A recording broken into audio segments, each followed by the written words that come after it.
No fue una semana fácil para el riesgo local, aunque tampoco debe sorprender. Las complicaciones con la deuda provincial, un mensaje más complicado o al menos menos amigable de Guzmán y rumores varios presionaron sobre los precios de los bonos en dólares con un riesgo país que nuevamente se ubica arriba de los 2.000 puntos.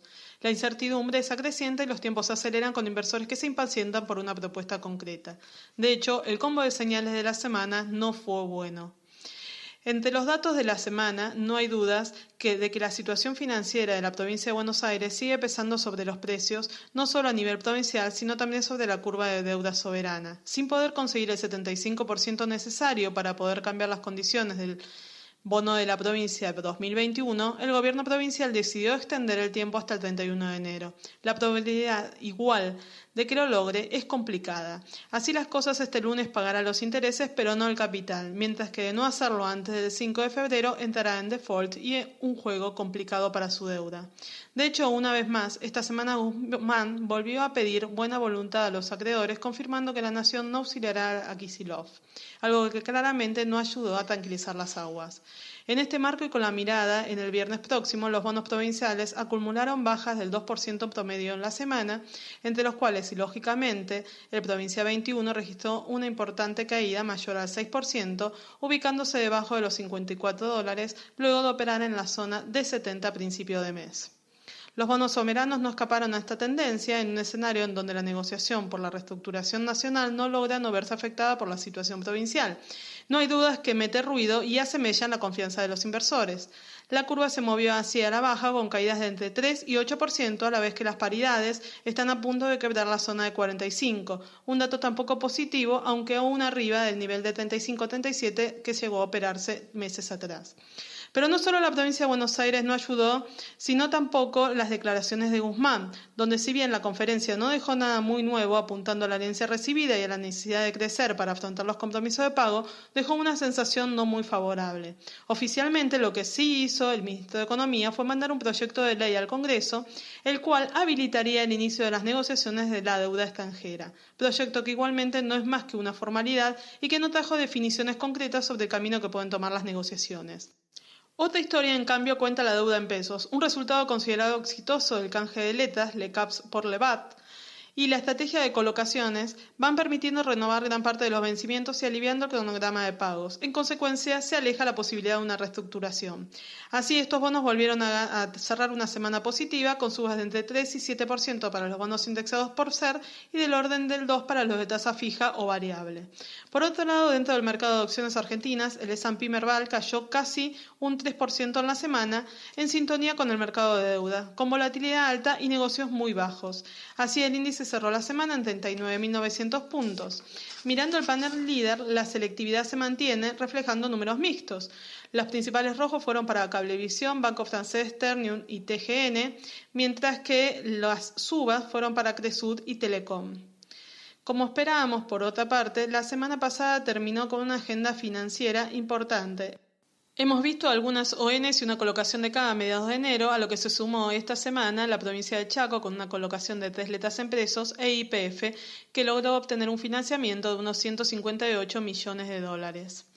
En cuanto al mercado de cambios, el mayorista cerró en 60.1 pesos con volúmenes muy bajos. El central igualmente volvió a ser comprador, sumando unos 100 millones de dólares a las reservas, que se ubican ya arriba de los 45.300 millones. El minorista, por su parte, en 62.9, manteniendo el solidario en 82 pesos.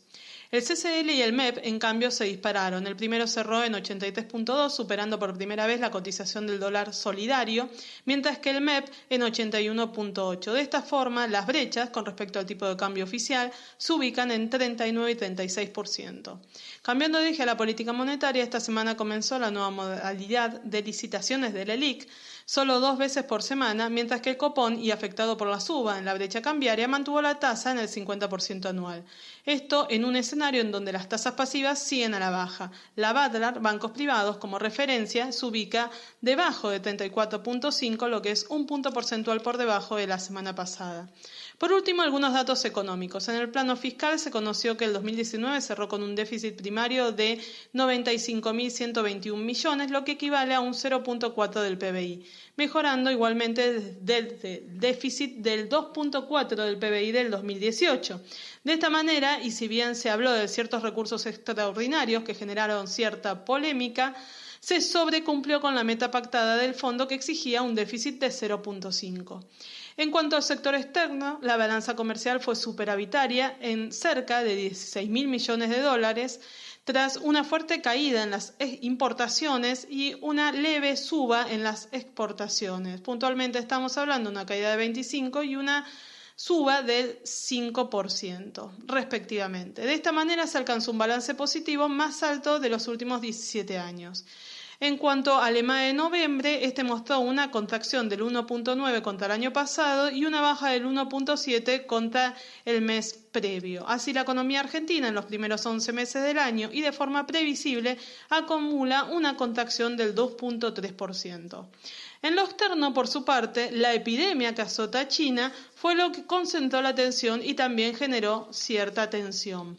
En concreto, la lectura está en cómo esta epidemia puede afectar el crecimiento, en principio al gigante chino. Esto producto del recuerdo aún fresco del 2002-2003.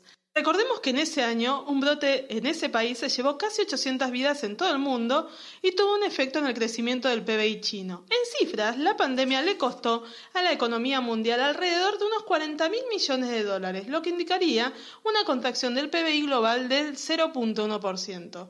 Si solo nos centramos en China y Hong Kong, la caída fue de entre 1 y 2,5 respectivamente. Incluso en la actualidad, lo que empeora las circunstancias es el momento. El año nuevo chino será el puntapié de una semana entera de vacaciones, donde la comunidad asiática aprovecha para viajar y esparcirse. Este brote claramente podría complicar esos planes y afectar, como dijimos, el crecimiento chino.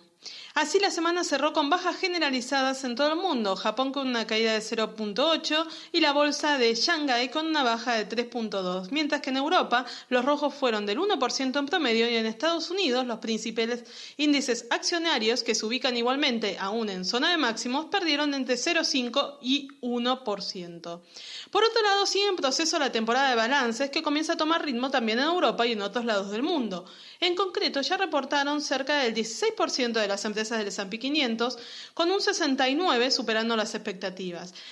Si bien este ratio se mantiene alto, está lejos aún del 74% promedio de los últimos 4 trimestres.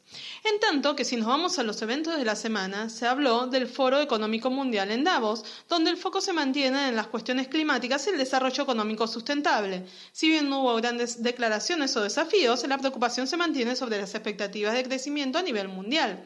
En ese sentido, el FMI reafirmó que la perspectiva económica mundial sigue siendo lenta, volviendo a recortar sus pronósticos de crecimiento para 2019 y 2020.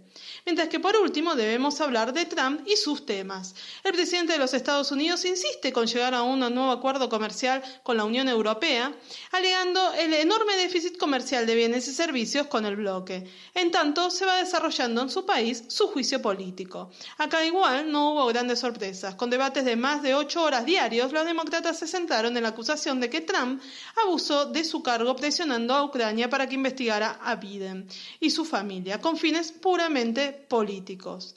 Ya para cerrar, algunos datos de la agenda económica y la reunión del BCE. En esta, Lagarde anunció una revisión estratégica que buscará redefinir los objetivos de la entidad y las herramientas para alcanzarlo.